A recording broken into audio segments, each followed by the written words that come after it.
السلام عليكم ورحمة الله وبركاته. ওয়ালাইকুম আসসালাম। بسم الله الرحمن الرحيم. الحمد لله والصلاة والسلام على نبينا محمد وعلى آله ومن والاه أما بعد. আজকের সবার সম্মানিত প্রধান অতিথি, বিশেষ অতিথি, অতিথিবৃন্দ, শ্রদ্ধেয় শিক্ষকবৃন্দ, আমার ইসলাম ইউনিভার্সিটি কুষ্টিয়ায় যখন চাকরি করতাম তখনকার আমার সিনিয়র এবং সমসাময়িক কলিগ বৃন্দ, স্যারের দুই ছেলে হাসান এবং খালেদ, আমাদের বন্ধু কলিগ ডক্টর আমিন ভাই এবং অন্যান্য সবাই, জাজাকুমুল্লাহ খের। আজকে এখন মালয়েশিয়াতে পাচ্ছে 12:15। নর্মালি আমি 11টার মধ্যে ঘুমিয়ে যাই, কিন্তু ইয়াহিয়া রহমান স্যারের আজকের এই অনুষ্ঠানটা আমি মিস করার মতো যোগ্যতা রাখি না বলে মিস করি নাই, আলহামদুলিল্লাহ। স্যারের প্রসঙ্গে আমরা 2 সপ্তাহ আগে সম্ভবত খালেদ আমরা কথা বলেছিলাম, হয়তোবা একই কথা অনেকবারই আবার শুনেছি আমরা, বা আমার থেকেও হয়তো এরকম শোনা যেতে পারে। তবে আমি স্যারের বিষয়ে কথা না বলে স্যারের যে যোগ্যতা, বিশেষ করে ওনার ভিতরে যে একজন মুরাব্বি, মানে আমরা মুরাব্বি বলতে বাংলাদেশে বুঝি যারা বয়স বেশি, কিন্তু ফেরাউনের ভাষায়ও কোরআনে আল্লাহ তাআলা বলেছেন, আলাম নুরাব্বিকা ফিনা ওয়ালিদা ওয়া লাবিস্তা ফিনা মিন উমরিকা সিনিনা। ফেরাউন মুসা আলাহিসাল্লামকে খোঁটা দিয়ে বলেছিল যে তোমাকে কি আমরা তোমার বয়সের একটা বিশেষ সময়, ওয়ালিদা ছোট বয়সে, তোমাকে কি আমরা যথোপযুক্ত শিক্ষা দীক্ষা দিয়ে লালন পালন করি নাই? এটাই হলো কোরআনের কিন্তু তারবিয়ার একটা মডেল। তার মানে হলো প্রশিক্ষণ দেওয়া, মানে শেখানো এবং মানে শিখতে সাহায্য করা এবং তাকে আপব্রিঙ্গিং করা, তাকে বড় হতে সাহায্য করা। এই বিষয়গুলো আমি মনে করি একজন শিক্ষক যিনি, তার ভিতরে এটা থাকবেন। আরব ওয়ার্ল্ডে আপনারা যারা গেছেন দেখবেন লেখা আছে ইউনিভার্সিটির সাইনবোর্ডে হলো আহ, লেখা আছে কুল্লিয়াতুত তারবিয়া, ফ্যাকাল্টি অফ এডুকেশন। ওখানে এই তারবিয়া, আমরা ভারতবর্ষে এটাকে উর্দু ব্যবহার হিসেবে তারবিয়া আদব এবং আখলাকের ক্ষেত্রে বলি। ইয়াস, আদব এবং আখলাক এটাও কিন্তু তারবিয়ার অংশ, but not as a whole thing of the আদব অ্যান্ড আখলাক। এরপরে ইয়াহিয়া রহমান স্যারের সম্পর্কে আলোচনা করতে গেলে আমাদের দেখা দরকার যে ইসলাম আসলে এই তারবিয়াটাকে কোন দিক থেকে দেখে। ইসলামের দৃষ্টিতে তারবিয়া বা শিক্ষা পদ্ধতি আসলে এর সবচেয়ে মূল্যবান যে অংশটা, সবগুলো তো আর বলা যাবে না, মূল্যবান যেটা, সবচেয়ে মোস্ট ইম্পর্টেন্ট যেটা, সেটা হলো সহবা। আমি ওই দিনকার আলোচনায় বলেছিলাম 1-2টা ওয়ার্ড। সহবা, যেটাকে আমরা বলি কি বলি আমরা বাংলা এটাকে, সাহচর্য। সাহচর্য মানে সোহবাত পাওয়া, সেখান থেকে কিন্তু নবীর সাহাবীদেরকে সাহাবী বলা হয়েছে। এখন এই সোহবাটাকে আবার আধুনিক যুগে অথবা আগের যুগেও সুফিজমের লোকেরা এটাকে নিজেদের জন্য নিয়ে গিয়েছিলেন, কিন্তু আসলে ইসলামিকলি এটা সবার জন্য প্রযোজ্য। আমাদের মরহুম ইয়াহিয়া রহমান স্যার যে মাদ্রাসায় পড়েছেন, আমিও সৌভাগ্যক্রমে 4 বছর সেখানে পড়েছি। ওনার শিক্ষকদেরকেও আমি পেয়েছি, আহমদুল্লাহ হুজুরকে আমি পেয়েছি, শরীফ আব্দুল কাদের হুজুরকে পেয়েছি, আব্দুর রব খান সাহেব হুজুরকে পেয়েছি, মাওলানা রেদওয়ান হুজুর যে সাতক্ষীরা বাড়ি, তাকে পেয়েছিলাম। তো তাদের সাহচর্য যতটুকু আমি পার্সোনালি যেতে আমার যাওয়ার সুযোগ হয়েছে, আবু বকর ভাই তখন শর্ষিনার কামেলের ছাত্র, আমরা আলেমের ছাত্র। তো দেখতাম ওনাদের কেন যেন একটু নজরটা বেশি আসতো, ভালো সবচেয়ে ভালো ছাত্র যেগুলো 4-5 জন প্রথম দিকের, ওনাদের প্রতি তাদের একটা আলাদা যেন আন্তরিকতা, টান, মানে এই যে কেতাবি আলেম তৈরি করার যে একটা টান, সেটা তাদের ভিতরে ছিল। তো আমি মনে করি ডক্টর ইয়াহিয়া রহমান স্যার রহমাউল্লাহ, আমি মনে করি তাদের সকলের নেক নজরের সর্বোচ্চ নজরে তিনি ছিলেন বলেই তার ভিতরে এই যে সহবা মেথড, যেটা আমরা ওয়েস্টার্ন ওয়ার্ল্ডে দেখি, তারপরে মিডিয়েবল পিরিয়ডে যে ইসলামী শিক্ষার যে পদ্ধতি, ইব্রাহিম আমাদের কি বলে ইয়াহিয়া রহমান স্যারের ভিতরে তা ছিল। এই সোহবা পদ্ধতির সবচাইতে উত্তম, মানে ইম্পর্টেন্ট টাস্ক হইল হিউম্যান রিলেশনশিপ অ্যান্ড ট্রাস্ট। মানুষের, মানে শিক্ষকের সাথে ছাত্রের যে সম্পর্ক এবং বিশ্বাস, সম্পর্কটা তৈরি হয় বিশ্বাস থেকে, যে আমি যদি আমার এই স্যারের সাথে চলি, তার সাথে তাকে তাকে নিয়ে স্বপ্ন দেখি, তাকে নিয়ে ভাবি, তার পথে মতে তার শ্যাডো হিসেবে আমি চলি, তাহলে আমি অন্ততপক্ষে পথ হারাবো না। যেটা মোস্তাফিজ স্যারের প্রিয় ছাত্রদের ক্ষেত্রে আমি মনে করি সেই জায়গাটা আমিও দখল করতে পেরেছিলাম। তখন স্বপ্ন দেখতাম মুস্তাফিজ স্যারদের মতো মানুষদেরকে, যে আমি যদি এই কাজটা করি স্যার যদি জানেন কি মনে করবেন।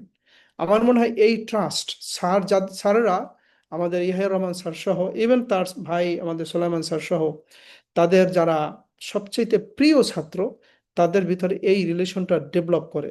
এইটা হলো একটা bond, helps teachers better identify and address students problems and difficulties. এর মাধ্যমে একটা ছাত্রের আইডেন্টিটি তৈরি হয়। আমি খতোয়ানি হুজুরের ছাত্র, এই যে একটা আইডেন্টিটি। আমি এহিয়া রহমান স্যারের ছাত্র, আমি মুস্তাফিজ স্যারের ছাত্র, আমি সোলাইমান স্যারের ছাত্র, আমি অমুকের ছাত্র।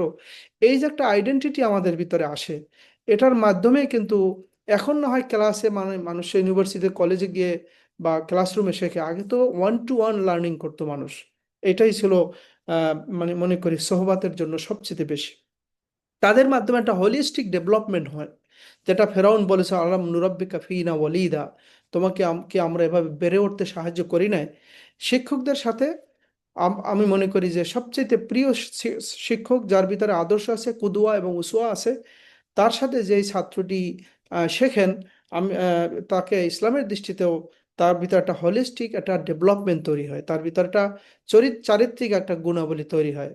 আমার মনে আছে 2006-তে আমি যখন ইউকেতে যাই, তখন চিটাগাংয়ে আর রশিদ স্যার বলেছিলেন, আপনারা অনেকেই তাকে চেনেন, তুমি এই একটা ভুল করতেছো, মুস্তাফিজ স্যারের মতো সুপারভাইজার কি তুমি ইউকেতে পাবে? এই মানের সুপারভাইজার কি পাওয়া যায়? আমি আসলেই যখন পিএইচডি করলাম, শেষ করলাম, তারপরে বুঝেছি যে এই পিএইচডিটা যদি আমি মুস্তাফিজ স্যারের হাতে করতাম, তাহলে আমার ভ্যালুটা আরো বেড়ে যেত। যদিও ইউনিভার্সিটির দিক থেকে পৃথিবীর মানে ইউকের 3-4 নম্বর ইউনিভার্সিটি থেকে আমরা ডিগ্রি করেছি, কিন্তু মুস্তাফিজ স্যারকে তো আমরা পাই নাই। এই যে একটা ইমপ্রেশন ওস্তাদের ব্যাপারে, এই হলিস্টিক ইমপ্রেশনটা আসে তার নলেজ থেকে, তার সোহবত থেকে, তার ভিতরে একটা মায়া মমত্ব বোধ। কারণ শিক্ষকের ভিতরে রহমা থাকা দরকার। এই জন্য রবিসুল সাল্লাহ সাল্লামের ক্ষেত্রে কিন্তু আল্লাহ তাআলা ডাইরেক্ট বলেছেন, ফাবিমা রাহমাতিম মিনাল্লাহি লিনতা লাহুম ওয়ালাউ কুনতা ফাজ্জান গালিযাল কলবি লানফাদ্দু মিন হাওলিক। হে রাসূল, আল্লাহর অঢেল রহমতের কারণে আপনি, এই যে আপনার যে ছাত্র সাহাবায়ে কেরাম যারা আপনার সোহবতে ধন্য হয়েছে, তাদের প্রতি যে আপনি যে মমত্ব বোধ দেখিয়েছেন, সে কারণেই তারা আপনার সাথে মানে মিশে গেছে। আর যদি আপনি গলিজাল কলব হতেন, তাহলে এই লোকগুলো আপনার থেকে চলে যেত। আমি মনে করি আম, একজন প্রফেসর, একজন শিক্ষক রিটায়ারমেন্টে যাওয়ার পরে তার কলিগদেরও তার কাছে কোনো স্বার্থ নাই, ছাত্রদেরও নাই, ইভেন বুড়ো হয়ে গেলে ফ্যামিলি থেকেও তার জন্য একটা কদর কমে যায়, যে এ তো চলে যাওয়ার মতো, হাসালিল্লাহ। কিন্তু স্যারের ক্ষেত্রে আমরা দেখেন, এই যে এত রাত্র এতদিন, এই 2বার আমরা যে প্রোগ্রামে আসলাম, এবং পৃথিবীর সেরা শিক্ষিত লোকগুলা স্যারের সাথে স্যারের বিষয়ে আলোচনা করে, আমি মনে করি এই হোলিস্টিক একটা ডেভেলপমেন্ট আদাব তার সাথে যে আমাদের হয়েছে, সে কারণে হয়। একজন শিক্ষকের দায়িত্ব হলো মেন্টরিং করা এবং মডেলিং হওয়া। মানে কি, শিক্ষক একজন মডেল হয়ে যাবেন, যে মডেলটার কারণে, যেমন আরব বিশ্বের শিক্ষক যে উসুলুল ফিকহ যে পড়ায়, উনি উসুলুল ফিকহি পড়ান, যিনি তাফসির পড়ান তাফসিরই পড়ান, যে মাতুরিদিয়াত পড়ায় সে মাতুরিদিয়াতই পড়ায়, because he has the best knowledge. একটা মডেল তিনি তৈরি করেন। আমি মনে করি ইয়াহিয়া রহমান স্যারের ক্লাসে যদিও আমার কখনো যাওয়া হয় নাই, কিন্তু আমি মনে করি তার যে বিখ্যাত ছাত্ররা, তাদের থেকে যে কথাগুলো শুনলাম, তাতে মনে করি যে স্যার একজন মুর্শিদের ভূমিকায় ছিলেন। মুর্শেদ মানে পথ চালাবার মতো, যেটা তাসাউফের ভাষায় মুর্শেদ বলি, সেটাও হতে পারে। আবার মুর্শেদ হলো যিনি গাইড হন। এই জন্য আরব ওয়ার্ল্ডে আমরা বলি সুপারভাইজার, তারা বলে মুর্শেদ। এই মুর্শেদের এটা শুধু রিলিজিয়াস একটা টার্ম না, এটা একাডেমিক একটি টার্ম। এরপরে একজন শিক্ষকের দায়িত্ব হলো ব্যালেন্সিং দি মডার্নিটি, মানে আধুনিকতা এবং ক্লাসিক যে আন্ডারস্ট্যান্ডিং, এবং তার নিজের চলনে বলনে, কথায়, ভাষায়, গল্পে, এই সবগুলো সে দুইটার ভিতরে একটা কম্বিনেশন করবে। আমি মনে করি যতদিন 2 বছর ইসলাম ইউনিভার্সিটি চাকরি করেছি, ততদিন আমি স্যারকে দেখেছি, উনি এবাদতের সময় সেজদা লম্বা করে সেজদা করতেন। সেখানে যেমন উনি একেবারেই নিজেকে আল্লাহর কাছে সঁপিয়ে দিতেন, আবার মিটিংয়ে, মিছিলে, কথায়, তার যেখানে যে অংশগ্রহণ যতটুকু করা দরকার ছিল, সেক্ষেত্রে তিনি কোথাও তার একটুও কমতি তিনি করেন নাই। এই যে তারপরে তার পোশাকে আশাকে তিনি ছিলেন একজন আপাদ মস্তকে একজন আল্লাহওয়ালা বান্দা, যাদেরকে আমরা শর্ষিনার আদলে মনে করি। আমি শর্ষিনা পড়ার কারণে স্যারের প্রতি আমার যে একটা আলাদা একটা মানে শ্রদ্ধা ভক্তি ছিল, ওস্তাদদের বন্ধু হিসাবে অথবা ওস্তাদদের মানে প্রথম দিকের ছাত্র হিসাবে। সে কারণে তার প্রতি আমার ওই যে মডেলিং এর একটা ভাব ছিল। স্যারের কাছে যেতাম, তার চেম্বারে যেতাম, মাঝে মধ্যে কথা হতো, তিনিও ডাকতেন, মাঝে মধ্যে আদর করতেন। আমি যেহেতু কুষ্টিয়ার ছাত্র না, ঢাকা ইউনিভার্সিটির ছাত্র, এবং তারই ডিপার্টমেন্টের ছাত্র, তারই সুপারভাইজার আমাকে চাকরি দিয়েছেন, এই নানা কারণে তার সাথে আমার একটা সম্পর্ক অন্যরকমই ছিল।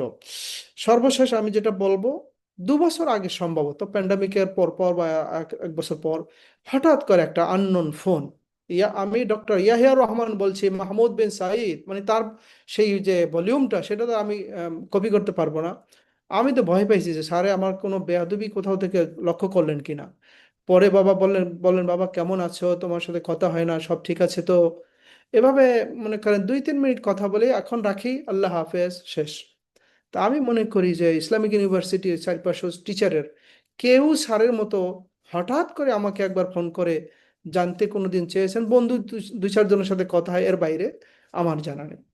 সর্বশেষ দারুন নাজাতের যে ডক্টর শামসুল আলম ভাই বললেন, দারুন নাজাতে যে প্রোগ্রামটা ছিল তাকে গোল্ড মেডেল দেওয়ার, সেই প্রোগ্রামে আমিও ছিলাম আলহামদুলিল্লাহ। আমি আজও মনে রাখছি সেই দিন স্যারকে উঠতে তার কষ্ট হতো, কিন্তু শামসুল আলম ভাই যেটা বললেন যে তার ফেইসে, তার চাহনিতে যে একটা মানে তারুণ্যের একটা ভাব ছিল, সেটা কিন্তু কমেনি মোটেও ওই সময়ও। তো স্যারকে তখন অনেক দুর্বল মনে হয়েছে, কিন্তু স্যার যে এত কুইকলি চলে যাবেন এটা হয়তো বা তার ফ্যামিলিও ধারণা করে নাই, আর আমরা দূর থেকে তো আরো বেশি দিন তাকে কামনা করেছি।